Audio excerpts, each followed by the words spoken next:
दुरानी साहब जो लगा ये जो पहला आपको याद होगा विजिट प्रेसिडेंट ट्रम्प ने फॉरेन विजिट किया आफ्टर हिज इलेक्शन, वो था सऊदी अरेबिया। उसके बाद वो कतर भी गए, यूएई। वहां पे उन्होंने कहा ये मेरी बड़ी शदीद ख्वाहिश है कि सऊदी अरेबिया अब्राहम अकॉर्ड को माने। ये उनको इस बात का अच्छी तरह इल्म है, उनके जो पॉलिसी साज उन्होंने बताया होगा कि अगर सऊदी अरेबिया ने अब्राहम अकॉर्ड को मान लिया और इसराइल के साथ कुछ मामला आगे बढ़ाए तो फिर बाकी सारे ममालिक लाइन में लग जाएंगे। आपको क्या लग रहा है, ये प्रेसिडेंट ट्रंप इस हवाले से जो बात कर रहा है, क्या इसके ऊपर मजीद आने वाले दिनों के अंदर प्रेशर बढ़ाएगा या बस एक ऑफ द कफ उसकी आदत है कि वो इस तरह के बयानात, इस तरह की जो ट्वीट्स कर देता है? दुरानी साहब जी, थैंक यू खबर साहब।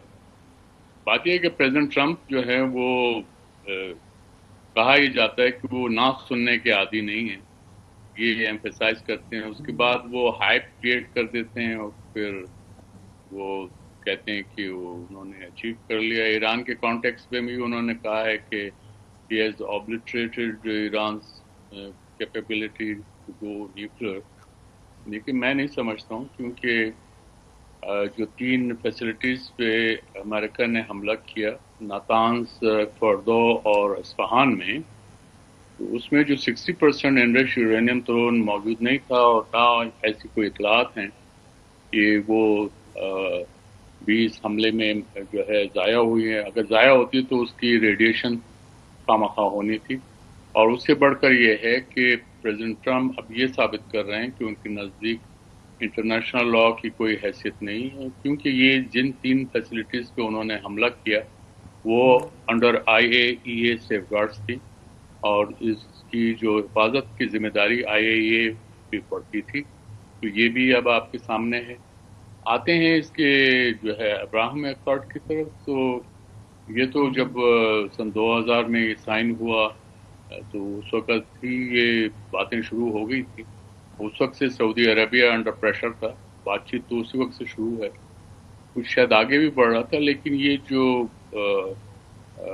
हमास ने 7 अक्टूबर 2023 में जो हमला किया, उसने सेटबैक किया उसको।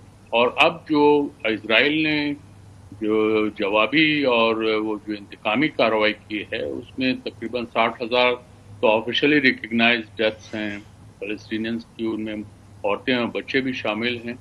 लेकिन अनऑफिशियल तो ये है कि अब बहुत से इंसानों का तो पता ही नहीं है जो रबल के अंदर, मलबे के अंदर दबे हुए। तो ये एक मैसेकर है और एक जेनोसाइड है। इसकी रोशनी में मेरे ख्याल में गल्फ स्टेट्स को फैसला करने में खासी दिक्कत और चैलेंजेस दरपेश होंगे। और लेकिन ये एक पॉलिसी है और उसमें अरब ममालिक आपने खुद देख लिया कि इजराइल के जेनोसाइड के बारे में उन्होंने कोई ख़ास ऐसा रिएक्शन नहीं शो किया।